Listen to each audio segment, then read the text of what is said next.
The Nigeria Air Force says it is putting all measures in place to combat insecurity. Well, according to the Chief of Air Staff, one of the measures is procuring sophisticated aircraft and weapons.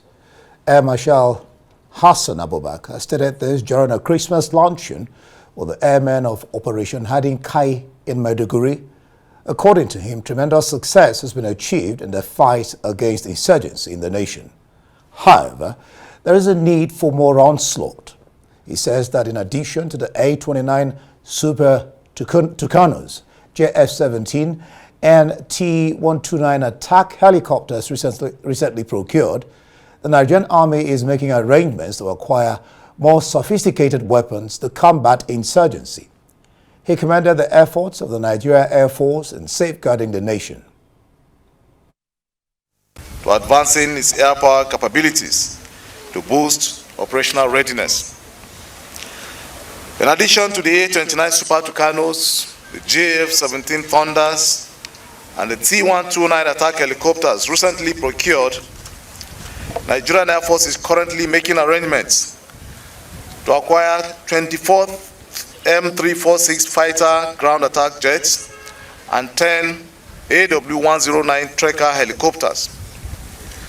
These platforms, when delivered to the service, will strengthen our air combat capabilities and bolster support roles such as combat search and rescue, tactical airlifts, medical evacuation, amongst others, in line with my command philosophy for greater agility and resilience. Nigerian Air Force will also sustain capacity building initiatives, personnel training, as well as research and development to enhance operational efficiency.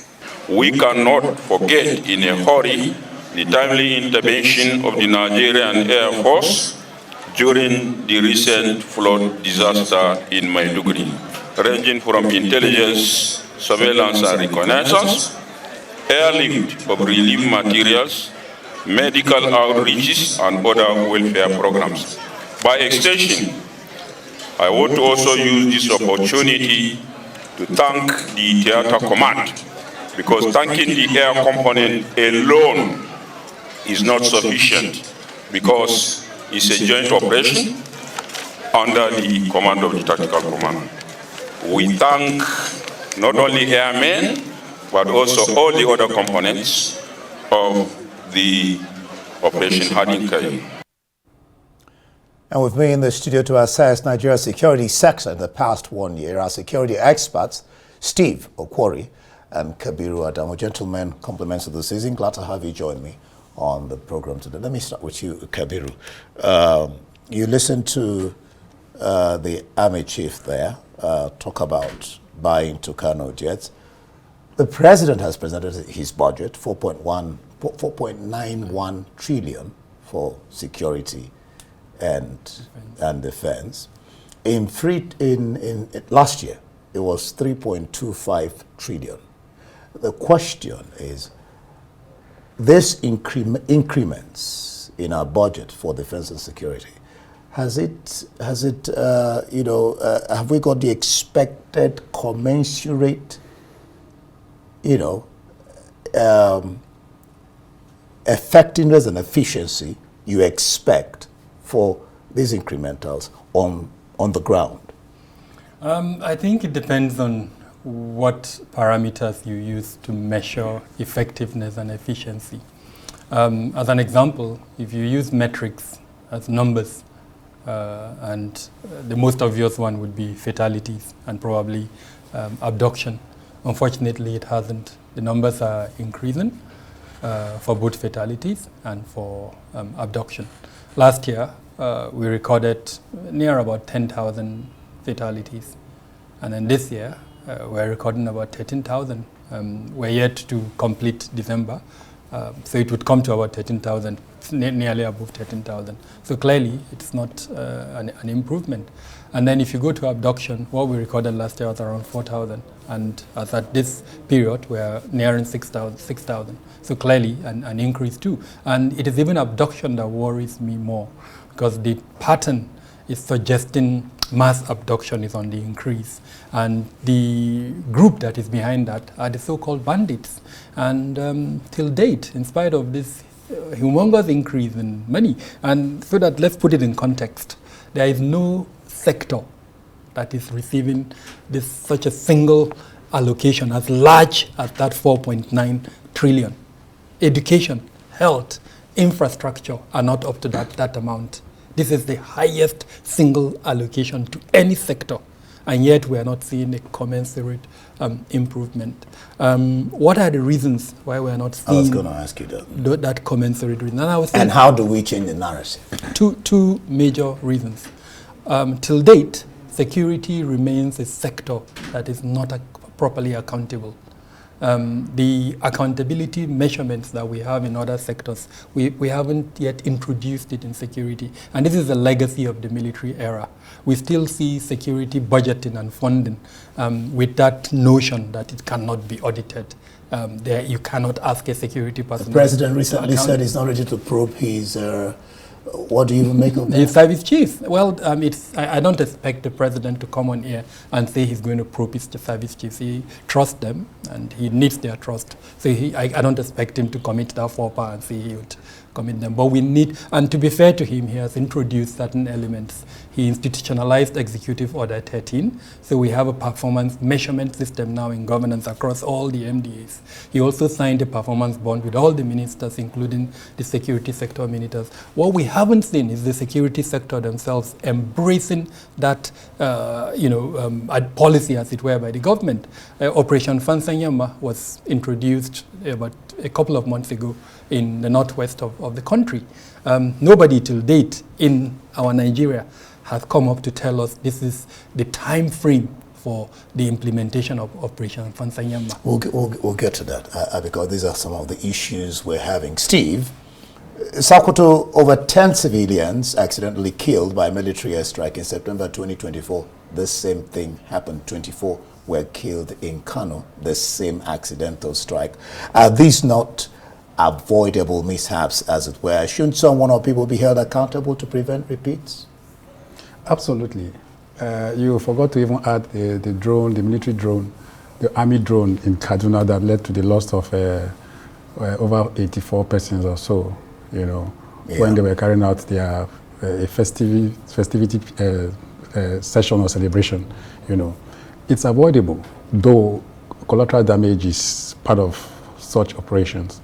But it's very avoidable, meaning that the operators of the aircraft or the drone must ensure that they don't miscalculate or read the whatever they are seeing in error. I am aware that there are some cameras that when you are up there, you can zoom the cameras, right, whether day or night, and you see exactly what you are seeing, before you carry out such. What you're attacking. Exactly. So I think that technology is not harnessed in the proper way. What we expect, technology does more now compared to what the humans do, So I think that there's a lot that we need to do with technology in place. We are not harnessing the benefits of technology to its peak, Ordinarily, you will start asking, why are we not harnessing that technology? I mean, these are some of the questions you begin to ask. Before I get to the bickering between the military and Sokoto government, excuse me, let me address one issue he raised here. Steve, what's your sense of this often employed line of, in quotes, thorough or rigorous intelligence gathering and reconnaissance missions to ensure precision and protect lives? Yet, this keeps occurring. Help me understand that. I mean, if you really say you're doing a rigorous or thorough intelligence gathering and reconnaissance and surveillance, it tells me that if it was really thorough and rigorous, we shouldn't get this. I agree totally. In certain instances where the value of the target that you want to take out is as such that you are ready to accept the collateral damage, then it's excusable in warfare.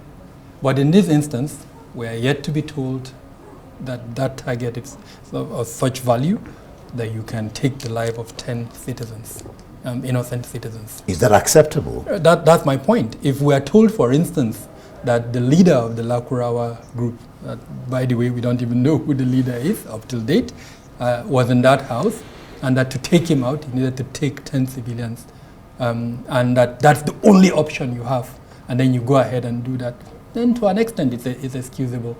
Yes, there would be discussions, there would be argument, but then you are able to present that this is the value, this is what you achieved by that precision strike. But back to your question, the essence of intelligence is to forewarn.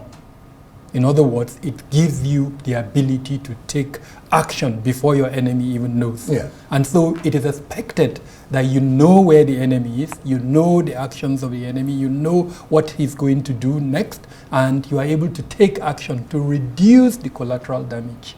Again, I want to emphasize that we don't even know what the value of the asset in that house was before the order to take action. So there is a question on the credibility of the intelligence. I must say that. Whether an intelligence comes in different forms. You have technical intelligence using different equipment, and then you have human intelligence. In most instances, you have to bring the two together. So you know there is a high value asset in that house. Have you been able to infiltrate that group enough, or someone within that community that has direct sight and knowledge of what is going on inside the house to corroborate what the technical intelligence brought up? It's only when you are able to do that that you can now use precision and, of course, the targeting of that house too. In today's world, although definitely we don't have it in Nigeria, there is a weapon that can be targeted to the particular value asset. So even if there are 200 people in that house, you get the target. The weapon can be sent to that specific target, and it will take out that target without any collateral damage. That is how the world has been able to advance. We haven't reached there yet. Okay. So we need to, and I must emphasize this, our advantage is in human intelligence. Yet we are not taking advantage of that. The military essentially is not an intelligence agency. It's a defense-oriented sector. Those that are responsible for intelligence are the other agencies like the DSS, the NIA. So it brings to the question, what is the level of synergy between them and these other agencies? If that synergy is there, did they take advantage of the assets available to this other organization? So again, I know we've not kind of expanded the conversation, but what is our legislatures? What are they doing in this regard? In other, societies where their democracies have advanced, this is the time for the legislature to step in and set up a committee to conduct an oversight review over what really happened. Ask critical questions regarding the kind of technology that was used, who gave the order, is there an SOP, standard operating procedure, that was followed, and if it was followed, was the error one of judgment? Was the error one of wrong intelligence? The coordinates that were used, do we even have maps that have the precision for coordinates to be adopted in the manner that we went? So I expect the legislature at both the federal and state level to step in and ask those critical questions. And if in the course of their investigation they find out that all of these things that I've mentioned were not followed, because let's remember, the entire essence of any national security or defense is the protection of the lives and the property of the innocent person. That's the bottom line. Who is law-abiding, and where you are now taking him out, how is he going to support your counter-terrorism strategy? We'll even get to that, because the question of police trust or deficit relationship. What do you make, Steve, of the bickering between the Sokoto and the army over these killings? The army is denying it, but the governor has already issued 20 million to the people who lost their lives, the families, and 100 bags of assorted foodstuffs. I mean, if there were no deaths, he wouldn't have given out this. So I don't know. What do you make of the denial of the bickerings between the army and the Sokoto government? Yeah, first of all, you expect them that they need to save their face, right? The damage has been done, and I think that the proper thing to do is to carry out their own investigation. They have said that. That says it will probe if I'm not aware, if I'm not mistaken, this same thing, like I said earlier, happened in 2020. Happened in Nasarawa, Last year, happened yeah. in Kaduna, They also and then in said Zamfara. they were going to investigate. Are you aware of the outcome of the investigation? Not at all. I think it's only in the Nasarawa case that compensation was given to the victims. So at least we know they followed up through. You were talking about legislature, and they are coming. Are we being taken? Is the nation being taken for granted? Are the people being? Because you expect that, okay, if you say you're going to carry out an investigation, you should do that, and Nigerians should know, particularly to be able to prevent such occurrences happening again. Yes, I think that a whole lot is wrong, because it is not the first time. We have seen incidents happen. Let me take you back a bit. The Kuje attack by bandits or terrorists. Different committees were set up. The presidency set up a committee, the Ministry of Interior, and even the agency, the Correctional Service also set up a committee. Nobody was punished, nobody was held accountable and all that. And the whole committee reports, how did it end? There was nothing that came to the public domain or space that this was the outcome of it. You know, I think that the military are trying to see how to save their face, but I think that it is very important for everything to be transparent. It's an error according to what they're saying. If it didn't happen, the governor of a state, who happens to be the chief security officer of the state, won't be doing what he's doing by compensating victims and also families of the deceased, you know. So it goes to show clearly that it actually happened. 10 lives, civilian lives were lost, you know, and, you know, the primary responsibility of government is to see that security, security and welfare. Security is key, you know. So when we have a system where lives, innocent lives, that are supposed to be protected. Where there is no accountability. Yes. When you have a system where people are not being held accountable,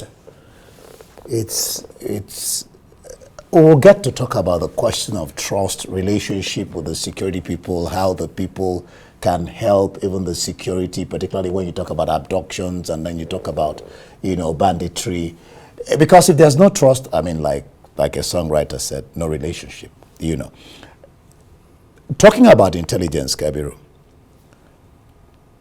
I have watched films, you have watched films. I mean, we see these things happen.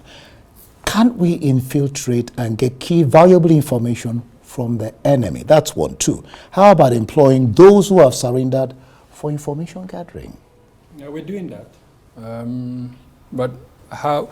So I want us to be careful.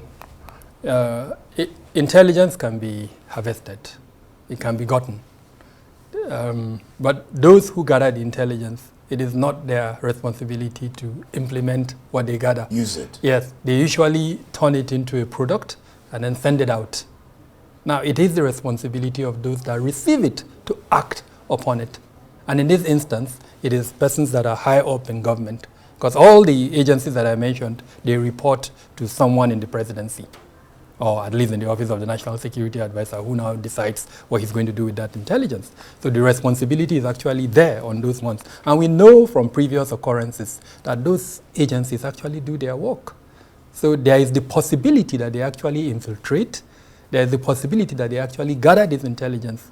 But then the key question is, why are we not seeing the implementation of the recommendations? The one that worries me is if there is an actionable intelligence that says an attack is going to occur, and then somebody relaxes and does not take the right action, and then that incident occurs. I think we had that incident with the Kuje stuff. And the Kaduna train that was attacked. Yeah, the Kaduna train. A sitting governor did come up to say that there was intelligence. An agency actually reported that it shared the intelligence. Yet nobody, it takes us back to the lack of accountability. Nobody was penalized for not taking the appropriate action to prevent that incident and save Nigerian lives. So that, I think, is the challenge. We have reached a stage where, because of this absence of accountability, impunity has crept into the security sector. We were told in 2019 that the new paradigm shift we will have in security is a human-centered approach to security. What we've had and what we have at the moment is a state-centered approach to security, where the state is seen as the object of security. But we're told in 2019 that there will be a shift from that to the state center. We haven't seen, that hasn't happened yet. And that I'm hoping that we would see that perhaps in 2025 and going forward. That document, the National Security Strategy, which specified that shift, is due for review. And I'm hoping that the processes of the review will involve, especially the parliament, so that the parliament is able to infuse elements of that human-centered approach in security. Let every Nigerian feel that he or she is being protected. That's when we'll start seeing improvement in our national security. Well, you said that I want to know, I'm sure many people want to know. I would think that you talked about intelligence gathering units doing their work. Are they separate? When I mentioned intelligence, I was actually thinking that the military itself, the police itself were involved in all the security things, will have their own, maybe even soldiers or police people, you know. I mean, because you have people who dressed in mufti entering the camps, mixing with these, whether they're terrorists, bandits, you know. I mean, you've had information of people staying there for over 2 years, 3 years, they're supposed to be their members, but you know, they give information. That's what I was thinking. So, yes. Steve, I'll get to you. The military has an arm that has responsibility for intelligence. There's also a DIA, Defense Intelligence Agency, which looks at defense intelligence. But then for core intelligence gathering, for national security, the primary agency for that is the SSS, Department of State Service. It has that primary responsibility. But every other security department, about 29 of them, have intelligence departments, units inside them. But when it comes to the primary agency for domestic intelligence, it is the DSS. If it's for foreign intelligence, it is the National Intelligence Agency. If it is for defense intelligence, it is the DIA. Now, because we're looking at the domestic issue that involves terrorism, the primary responsibility goes to the DSS. Now, even though the military can gather intelligence and can, if it, for whatever reason, it feels that it can infiltrate a particular group and it has the capability, it can go ahead to do it, but I don't expect them to do it alone. I expect them to carry along the other agencies, including because there is no activity. As an example, if we pick these Lakura hours that we are discussing, a significant aspect of their activities emanates from foreign countries. Mali, Libya, Burkina Faso, name them. So no matter how good the military attempts to do it, if it doesn't carry the NIA, the Ministry of Foreign Affairs, and to an extent the SSS, it's not likely to get the results. When you talk about foreign elements, then we're talking about borders. To an extent. And that brings us to the role of the immigration and the role of the customs. Yeah, all right. We'll take a break, a breather at this place. We'll come back and continue this discussion. So many things to discuss, Steve and Kabir. You're still watching Arise Prime Time. Plenty more still ahead. Don't go.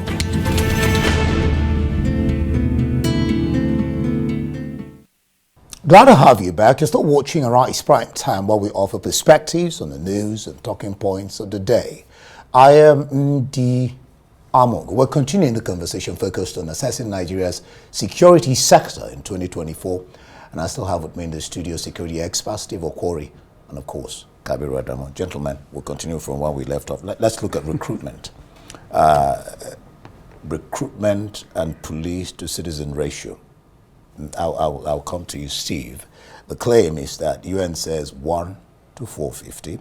Nigeria, it is 1 to 650. The IGP says he needs 190,000 officers. The NPF says that to be able to, do what they are supposed to do, maybe meet that ratio as well. In as much as numbers are important, and we don't deny that, is it really about numbers or about strategy and a clear crime plan? Yeah, it has to do with numbers. You can't take that away. And it has to do with strategy as well. Now, I want to disagree with that 650 ratio. 1 to 650 for Nigeria. It is more than that. Yes, we have less 400,000 police officers as we speak. When you begin to look at it, the number of public servants that are entitled to police officers, the politicians that are entitled to police officers, the justices of our courts that are entitled to police officers, these individuals that are wealthy, that are entitled to, that are hiring the services of police officers. Embassies of foreign that are here, that have police officers, government institutions, agencies of government that you see presence of police and all that.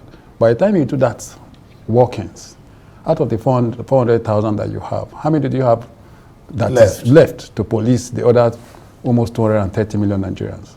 So it is more than that figure of 650. So we need more than that number that the police is even asking for. 190,000. It is more. It is more, right? And we see, I and Dr. Kabir, we've been here talking about the issues, the challenges, and all that. Profile solutions. These guys, they know what to do. They know what to do? They know what to do. Are you telling me they don't know what to do? Okay, well, I think I have a question on that. I mean, they know what to when do. I get to the face of it. But you see, but are they really prepared to do what they need to do? Now, I give it to you that some of these people, they don't even have passion for the job. I'm telling you, they just get into the job, and that is why, at the end of the day, proper background checks are not done during recruitment exercise. And when they come in, what their aim is to see how to make the money. When you go to when you go to the US or other foreign countries, for instance, you see a young boy. As the boy grows up, you see that he say he wants to be a firefighter, he wants to be a police officer. He wants to be in the marine. Exactly, but do we have that here? When they end up looking for jobs and they are not able to find, then the list will come. They'll fall back. The list will come from the National Assembly members. Whether they are interested for the job or in the job, they don't even consult them. They just call them that your name has been submitted as for you to join the police force or join the military or the other law enforcement agencies. Steve now is bringing up the issue, let me just go straight there, Kabir, of motivation. How do you begin to motivate? Because motivation and then the question of trust relationship between the citizens and the police or even the army. So he talked about the fact of fallback. But do you think that they're even motivated enough? I mean, you talk about doing a work and you have honor and pride of it. When I watch the films or see foreign police, if you see the kind of cars they drive, I mean, when you watch certain films, SWAT and all that, if you see the kind of cars they drive out or their communication gadgets, you want to be in the police. I want you to talk about that. I mean, I'll capture all of that under police reform.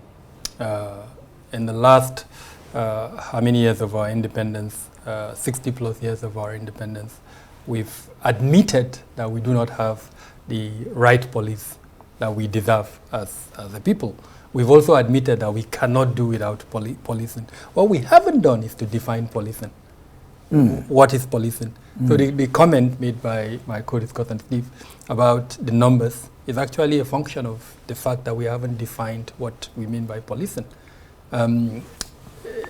Policing, in simple terms, is to provide law and order. How do you do that? Is it by creating a unit called Nigeria Police Force, which over the years has been balkanized? So for anyone, and I say this with all sense of responsibility, to tell me that we're under policed, the person would need to tell me how all this balkanized Nigeria Police Force is not providing policing. Nigeria is probably the only country in the world where you have a separate department for road safety that is, in essence, carrying out a policing function, where you have two anti-corruption bodies that, in essence, are actually policing jobs, where you have a civil defense that is not sure whether it's civil defense or policing. So when you bring all these numbers together, how are you going to convince me that we're under-policed? So why don't we start with defining policing and then agreeing that this balkanized structure that we have, should we maintain it or should we now harmonize them? In fact, again, just to further tell you how convoluted the system is, we now have this balkanized structure under two different ministries. You have some components under the Ministry of Interior, you have some components under the Ministry of Police Affairs. If I'm hearing you right, you're saying if we understand policing and bring these things bring all these balkanized structures together, we might have what we actually are looking for or getting it right. most likely. Then the other component is the judicious use of the numbers that we have, which brings us to strategy. Steve, one day, I mean, you are in a media house. Tell your guys, the camera guys, to go and stay on the Abuja, the airport route. Just put the camera there and count the number of convoys, police convoys that will be escorting VIPs to the airport. Like Steve was saying. Honestly, just count that. Now, imagine a situation where that route, which is about 40 kilometers, if I'm right, you now strategically deploy police to protect all these VIPs. Just a set of policemen, maybe 2 or 3 rapid response capabilities also deployed. All in all, we'll probably be looking at maybe 50 or less than 50 even, as against these huge numbers that from morning till night will be traveling, burning fuel, wasting resources. So it's a matter of strategy and management of resources in a functional manner that gives you the same result, or probably even better result that I don't think we're doing at the moment. Again, technology. Why are we not using technology to deploy surveillance capabilities along certain routes? Maitama as an example. How big is Maitama? Today, if you go every VIP's house, you have police deployment in that house. But if you and I are in distress, as a commoner in Nigeria, and you call the number, who is going to respond to that number?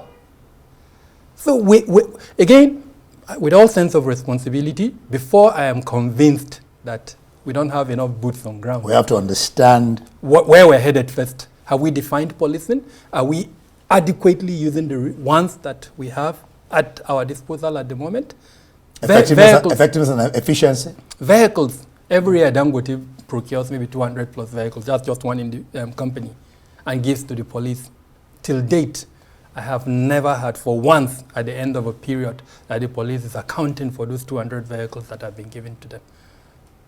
And so those vehicles are painted. You're really.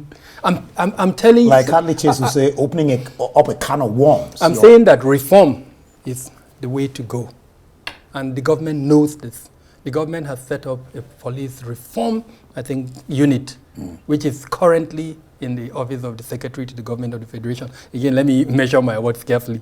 It was set up under the Buhari administration. We do not know if this administration has carried it over. Again, let's go back to the balkanized structure. Why do we have it in the office of the SGF? Why not in the Ministry of Interior or the Ministry of Police Affairs? So, again, with all sense of responsibility, we need to be serious. If we want an improved police, let's pursue police reform in a logical manner. Define policing, stop this balkanized structure that we have. And again, I don't want to make this, we're talking about review of 2024. We are discussing state policing in this crazy system that I've described. All right. Is that what we're going to take down to the state level? Because we're talking police now, I mean, naturally, I have to graduate to state policing. The governors and the FG had a meeting. And I think from what we glean, it's been agreed, even though it's pushed to 2025, to deliberate on it and do. I don't know, from what Kabir is saying, but I still have to ask this question. I mean, it's for the people who are concerned to now know whether we understand what policing is, what to do, and all that. How can state policing help, and what pitfalls should we guard against in implementing this policy if it will come on stream? Steve? Now, I just want to ask a question to my brother here. Before now, the police was one. The road safety came around 1988 or so, and the Nigerian police is over 100 years old. How effective were they even before they became balkanized? So just to add to what he's saying, just to add to what he's saying, right? There's need for that police reform, so that even not just the police alone, all the other agencies that were pulled out of the police, there's need for those agencies to be also go through a process of reform, so that we can get that. In Nigeria, we like. I'm not cutting you. You continue. In Nigeria, we like too much talk. Reforms, this. When we say reforms, what are we really talking about? I mean, forget the English meaning of the word reforms. New idea. What are we talking about? Something different, something new. Because for what's happening now, we are doing the same thing, and we're not getting a different result. So we need new ideas. There's need for us to have some innovative ideas, something new that has never happened before. All right. Yeah. Now, let me say something about the police, the state police now. State police. Yeah, state police, for me, is a welcome idea, right? Now, my worry about state police is that, before I say my worry, the state police, I have said it times without number that our rural areas lack security presence. We don't have security presence in our rural areas. The NBS report that came out talked about crime rate in our rural areas. It's higher than what we experience in our urban areas. I mean, I have you on governed spaces. Exactly. So there's need for us to have state police, where members that will be recruited will come from the very immediate communities where they come from, right? But my worry about having state police now is, how many states do we have on ground that are viable enough that can pay fund state police? The federal government is still battling with funding of federal police, despite the resources that they have. They are still battling with it. All right, let's move ahead a little bit, because I mean, this is in your report of April 2024. I just read a little bit of it. You referenced cost of living crisis and social upheaval as drivers of insecurity. Is government doing enough and doing the right things? Doing enough, doing the right things to stop the driving? And what do you propose they should do? I mean, it's one thing to discover a problem, is another to proffer solutions. Are they doing enough? Are they doing what they should do? And what do you propose they should do concerning, I will get to what Kuka also talked about, this issue too. I mean, the stampede that happened in the last few days is an indication that enough is not being done. I'm not a politician. I'm not going to go into the politics of it. My work is to analyze situation and point out gaps. There were gaps. The poverty level has reached a stage where the desire to have any palliative is leading people to behave in an animalistic manner. Yeah. And so imagine a situation where a criminal now offers some little money as incentive. It was very easy for one or two persons to be swayed, that ordinarily they wouldn't be. And I'm very happy with some of the statements coming out from the mouth of the Chief of Defense Staff. He recognizes this. Yeah. He's been consistent, reminding politicians that their role, the kinetic component, should just be about 20%. And this is backed by academic study. Yeah. The kinetic shouldn't be more than 20%. The non-kinetic, which is addressing these drivers of insecurity, should be about 80%. And this is where, if I'm reviewing 2024, I would say, and I hope this gets to the president, that he pays attention to. I'm hoping that in 2025, the federal government would move closer to the states, engage the states in addressing the drivers of insecurity.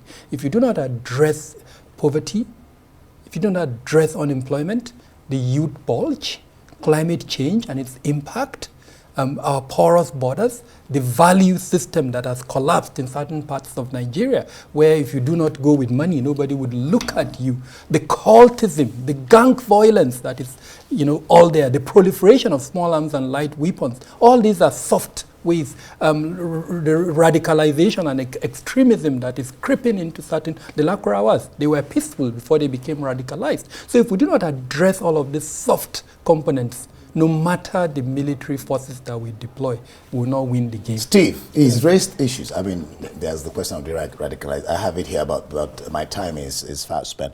Kuka describes unemployment and religious extremism as breeding grounds for violence. Resolving them is the panacea to ending the protracted insecurity. That was what he was talking about. I mean, that's what your report said. What do you make of this statement that Bishop Kuka in his Christmas message? Absolutely. I align myself with the statement coming from Bishop Kuka. Poverty has dealt with citizens of this country. It's becoming endemic. I mean, it's becoming. It's endemic. It's not becoming. It's not becoming. Yes. Right. And when you have certain people that cannot afford the basic survival needs, we're talking about food here, shelter. Maslow's law. Yeah. I mean, the base, the bottom. Exactly. And when they get food to eat, get water to drink, basic basics. What else do you expect them to do? They will think for alternatives. The Lakurawa terrorist group, they were inducing them with 1 million naira or so for them to come into their fold, right? So what do you expect? You expect that they should not jump at it? You don't know what 1 million naira can do to a household when they get involved in terrorist activity? When the government is not providing the dividends of democracy? It's not about the federal government alone. What is the state doing? As we're even talking, the state are still hawking around the local government autonomy that we are talking about. I mean, very fast. That autonomy is still not, there's no autonomy. They're still dancing around it very fast. I mean, he talked about states. The question of, I don't know how it came about, but this question of unaccountable security votes, and I don't know. Because he talked about states. Are states doing enough with this humongous monies that is given to them? You can't account for, say, your security chief of your state. Yeah, I mean, it translates from the federal government. The budget, it is part of the budget. So it is not a shadow thing. It's there. It's part of the budget. And it translates from the fact that we do not audit security funds as it were. And so if the federal government is doing it, the state governments, by extension, would also do the same thing. But this started in the military era, where in the Fourth Republic, 20-something years, we need to change that. There is a lot of push to change it. I have attempted, and civil society organizations like SIGLAC, Transparency International have attempted. They've documented, research that they've done to show how it is not good for our security sector to allow these types of money to be going. But we need to be bold enough to call a spade, and not an agricultural instrument. Exactly, and start auditing. Even if we're going to keep the result of the audit confidential, but let's audit it. And the departments that have responsibility for policy, research, and statistics, for auditing within the security department, let's strengthen them. So I'm not saying I believe in confidentiality of security operations. Matters, yes. I believe in it, but we must strengthen the instruments for accountability within the security sector. Accountability, transparency, and what have you. Kabir, Adamu, thank you so much. Steve Okwori, thank you, gentlemen. On this day, you should be staying at your home, enjoying unpacking your boxes. It's a Boxing Day. You're here discussing with me. Thank you for being on the program. Thank you. All right, well, that's it for this edition of Arise Prime Time. Do join us again tomorrow from me and the entire team here in Abuja. Goodbye, and thank you for watching.